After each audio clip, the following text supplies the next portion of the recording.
विधान परिषद के माननीय सदस्य श्री अश्वनी त्यागी जी, श्रीमती सरोजनी अग्रवाल जी,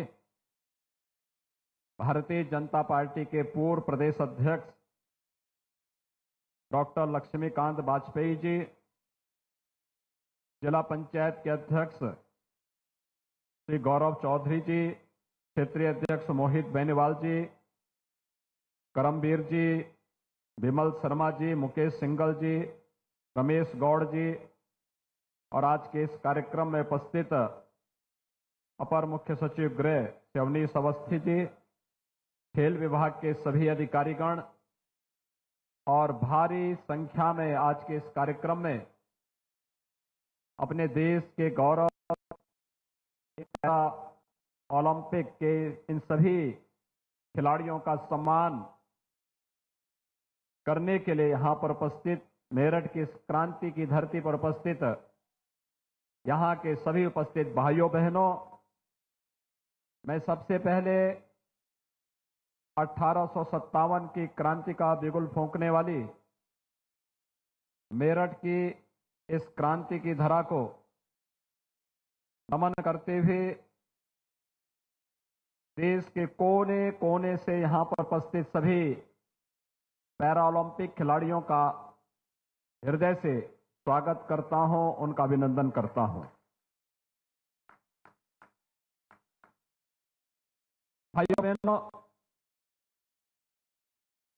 कोरोना महामारी के बावजूद देश के यशस्वी प्रधानमंत्री आदरणीय मोदी जी के प्रेरणा से, उनके प्रोत्साहन से और केंद्रीय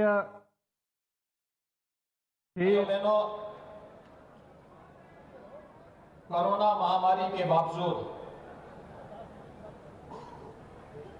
देश के यशस्वी प्रधानमंत्री आदरणीय मोदी जी के प्रेरणा से, उनके प्रोत्साहन से और केंद्रीय खेल और युवा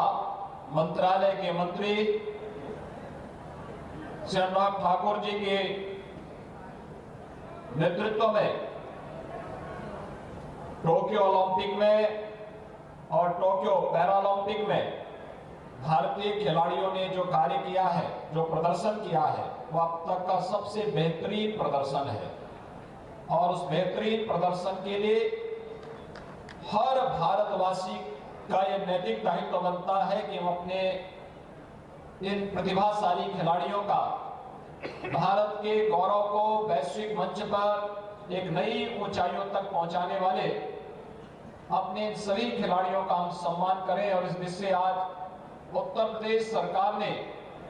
यह कार्यक्रम यहां पर आयोजित किया है। मैं इस बात के लिए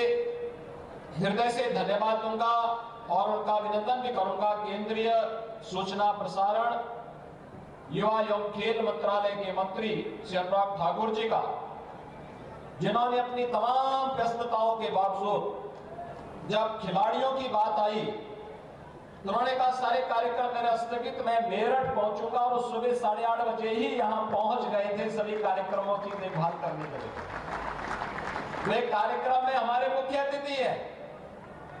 लेकिन कार्यक्रम की स्वयं व्यवस्था देखने की किसी खिलाड़ी को परेशानी न हो,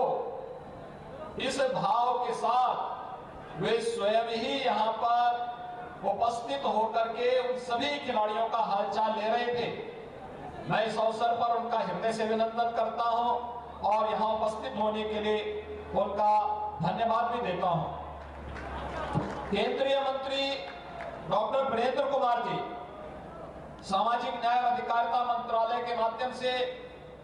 आदरणीय प्रधानमंत्री जी की प्रेरणा से जितने भी दिव्यांग जन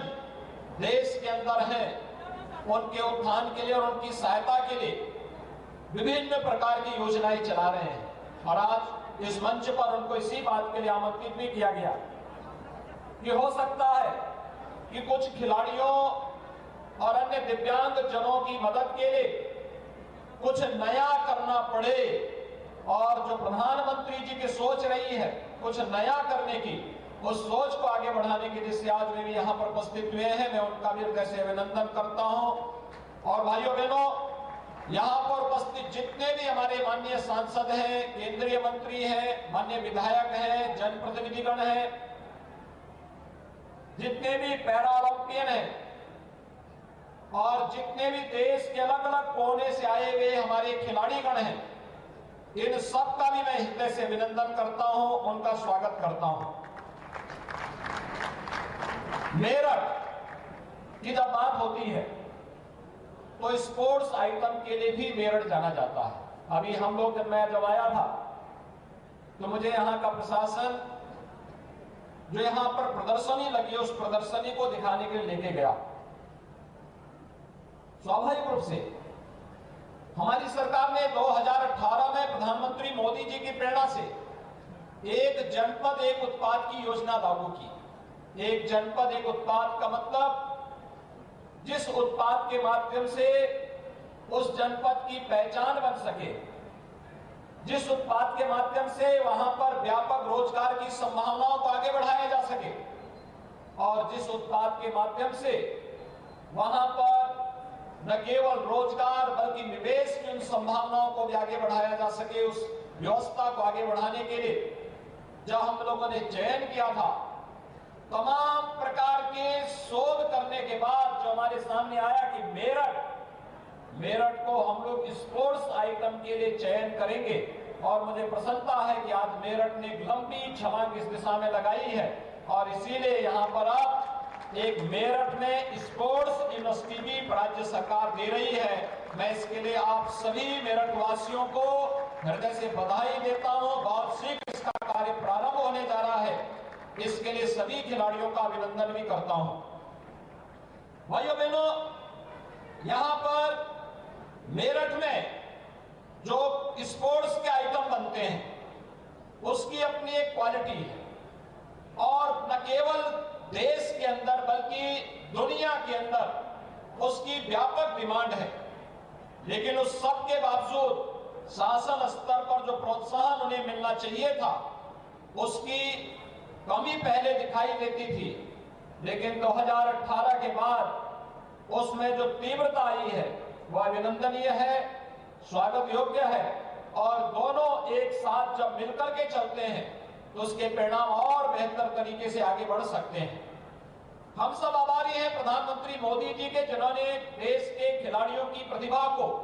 और उनकी ऊर्जा को महसूस किया, चाहे वह खेलो इंडिया खेलों के माध्यम से और चाहे वर्तमान में सांसद खेल प्रतियोगिता के माध्यम से हर एक जनपद और संसदीय क्षेत्र में होने वाले आयोजनों के माध्यम से हर जगह से माननीय सांसदगण हम लोगों को इस बात के लिए आमंत्रण दे रहे हैं कि हम लोग सांसद खेल प्रतियोगिता कराना चाहते हैं और इस सांसद खेल प्रतियोगिता में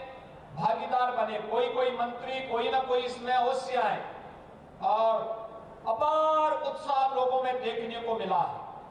मैं इसके लिए प्रधानमंत्री मोदी जी का, खेल और युवा मंत्रालय के मंत्री श्री अनुराग ठाकुर जी का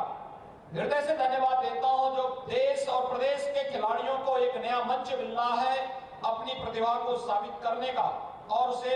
आगे बढ़ाने का। भाइयों बहनों, हम सब जानते हैं कि टोक्यो जापान में 24 अगस्त से 5 सितंबर तक पैरालंपिक गेम्स 2020 का आयोजन हुआ और जिसमें भारत के 54 खिलाड़ियों ने 9 खेलों में प्रतिभाग करते हुए 5 स्वर्ण, 8 रजत और 6 कांस्य पदक यानी कुल 19 पदक प्राप्त कर देश का गौरव बढ़ाया। भारतीय दल के जो खिलाड़ी हैं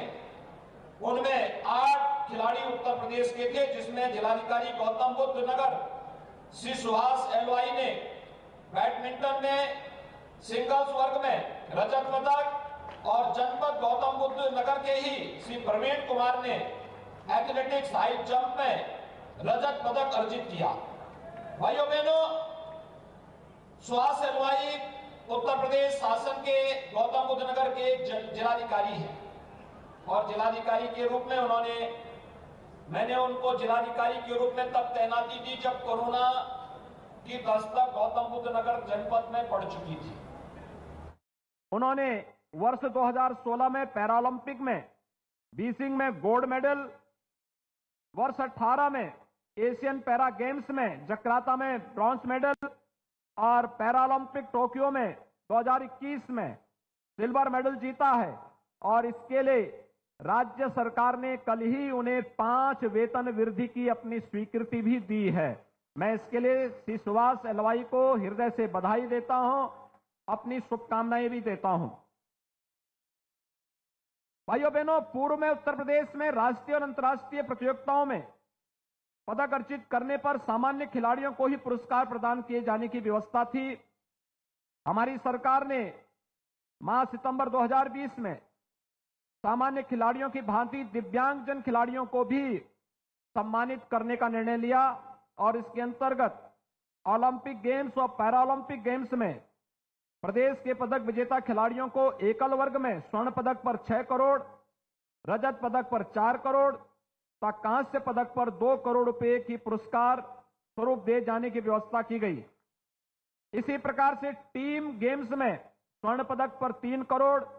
रजत पदक पर 2 करोड़ और कांस्य पदक पर 1 करोड़ रुपए पुरस्कार स्वरूप धनराशि प्रदेश के खिलाड़ियों को दे जाने का प्रावधान किया गया। 23 जुलाई से 8 अगस्त 2021 तक टोक्यो जापान में संपन्न ओलंपिक गेम्स के पदक विजेताओं और प्रदेश के प्रतिभागी खिलाड़ियों को हमारी सरकार द्वारा 19 अगस्त 2021 को राजधानी स्वरूप धनराशि प्रदेश के खिलाड़ियों को दे जाने का प्रावधान किया गया। 23 जुलाई से 8 अगस्त 2021 तक टोक्यो जापान में संपन्न ओलंपिक गेम्स के पदक विजेताओं और प्रदेश के प्रतिभागी खिलाड़ियों को हमारी सरकार द्वारा 19 अगस्त 2021 को राजधानी लखनऊ में एक भव्य समारोह में सम्मानित किया गया और इस समारोह में पुरुष हॉकी में कांस्य पदक विजेता भारतीय हॉकी टीम के सभी सदस्यों, महिला हॉकी में चतुर्थ स्थान प्राप्त करने वाली भारतीय टीम की सभी सदस्यों, उत्तर प्रदेश के 10 प्रतिभागी खिलाड़ियों सहित देश के 72 खिलाड़ियों को नगद पुरस्कार राशि और स्मृति चिन्ह प्रदान कर सम्मानित किया गया।